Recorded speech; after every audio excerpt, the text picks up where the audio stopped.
Olá, nessa aula de hoje nós vamos estudar a linguagem SQL, mais especificamente uma parte da linguagem que é a linguagem de definição de dados. A parte histórica nós vamos deixar para que vocês leiam então no material complementar. A linguagem SQL ela é composta basicamente de duas partes, uma que é chamada de DDL, Linguagem de Definição de Dados, do inglês Data Definition Language, que é a parte que contém então os comandos para se fazer a criação, a modificação e a remoção de tabelas, enfim, de índices. E a outra parte da linguagem é a parte de ADML, a Data Manipulation Language, ou linguagem interativa de manipulação de dados, onde se tem os comandos para se fazer extração de dados através de consultas, inserir dados, remover e atualizar esses dados. Vamos ver então o comando que é utilizado para fazer a criação de banco de dados, que é o comando create database ou o create schema, que na verdade tem mais ou menos a mesma finalidade. O fato é que dentro de um database você pode ter múltiplos esquemas, mas o comando mais utilizado realmente é o create database. O comando drop database é o comando então para se fazer a remoção de um banco de dados existente. Essa é a sintaxe básica, então. Create, pode-se optar entre database ou esquema, dá-se um nome para esse banco de dados e pode-se especificar também o nome do usuário e a senha, mas isso que está entre colchetes é opcional. A característica que precisa ser lembrada é que um banco de dados ele é criado vazio, ou seja, ele não possui tabelas e nem possui dados. Como eu já disse, então o comando drop database ele é utilizado para fazer a remoção de dados, do banco de dados.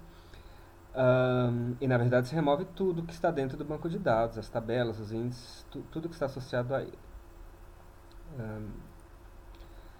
Bom, na verdade, o que faz com que os componentes do banco de dados sejam removidos em conjunto é quando se utiliza então a remoção em cascata, a remoção restrita e assim por diante. Como se faz então a criação de tabelas no banco de dados? Depois que se cria o banco de dados, a outra unidade básica a ser criada é uma tabela para que se possa então fazer a inclusão de dados. E o comando utilizado para isso é o comando create table. O comando drop table serve para se fazer a remoção de uma tabela e o comando alter table é utilizado para se fazer a alteração de uma tabela que já tenha sido criada. Sintaxe básica do create table é create table, o nome da tabela, por exemplo, cliente, vendas, pedido, produto e assim por diante. Basicamente, os componentes de uma tabela é o atributo, né, ou seja, o nome do campo, que, por exemplo, o código do cliente, qual é o domínio, ou seja, qual é o tipo de dado, quais são os valores que esse atributo pode assumir, se ele é um inteiro, se ele é um caractere, assim por diante. E pode-se também aplicar restrições, dizer que isso é uma chave, por aí vai. Bom, são exemplos de tipos de dados, então tipos de dados numéricos, o small int, integer, float, double precision. Basicamente, entre um banco de um SGBD e outro, por exemplo, Oracle, como SQL, existem algumas pequenas diferenças de tipos de dados, mas basicamente eles são classificados entre os tipos de dados numéricos, que aí se divide entre inteiro, decimal, data e hora, basicamente o tipo de dado date e time, booleano, que assume dois valores, cadeia de caracteres, o char, o character ou varchar. Existem outros, como por exemplo o blob, que armazena dados no formato binário para armazenar imagem, som e assim por diante. Pode-se especificar então restrições de integridade para cada atributo, dizer, por exemplo, que ele não pode ser null, ou seja, ele tem que ter, o campo não pode ficar vazio e assim por diante. Outra possibilidade também é se colocar valores default, de repente tem um atributo lá que, por exemplo, unidade de federação, que a maioria dos clientes é estado de São Paulo, você pode colocar que o default é SP, para quando você vai cadastrar o cliente, caso se deixe vazio. Pode-se também fazer checagem de valor, por exemplo, dizer que um campo saldo tem que ser maior ou igual a zero, então tem a cláusula check que pode ser utilizada então para isso. Tudo isso nós vamos ver mais apropriadamente com os exemplos e assim por diante. Pode-se definir, por exemplo, isso é extremamente importante, que um determinado atributo é primary key e isso é importante porque um atributo com essa restrição ele faz com que não se aceite valores duplicados e assim por diante. Há um uso também similar para a cláusula unique, que na verdade você pode ter, por exemplo, outros atributos, mais de um atributo que tenha valor único, mas você só pode ter uma chave primária por tabela. Vamos aos exemplos então. Então suponha que eu tenha este modelinho de dados, eu tenho uma tabela de vinhos, onde eu vou ter os vinhos, vou ter a tabela de região, onde eu vou ter as regiões de vinho, e vou ter uma tabela de vinícola, dizendo que um vinho é de uma vinícola que se situa numa determinada região e assim por diante. Aqui eu tenho os atributos de cada tabela e assim por diante.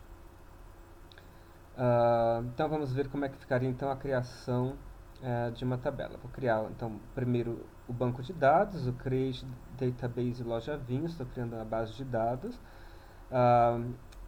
Na sequência eu vou criar uma tabela, vamos criar primeiramente a tabela região, veja que o campo região ID é a minha chave primária, né, que seria o código da região.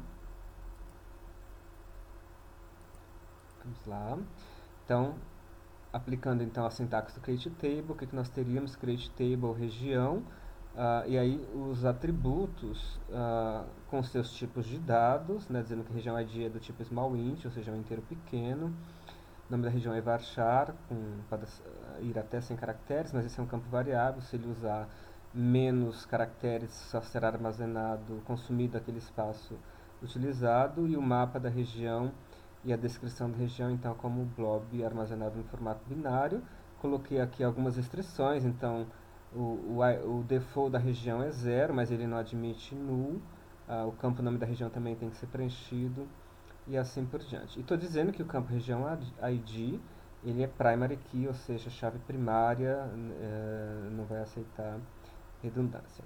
Então essa é só para a gente ter uma visão básica de alguns comandos, basicamente o create database e o create table da parte de definição, linguagem de definição de dados do SQL.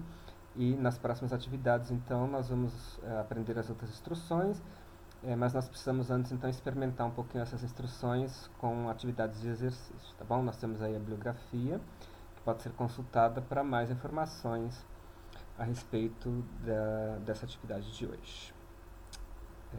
É isso.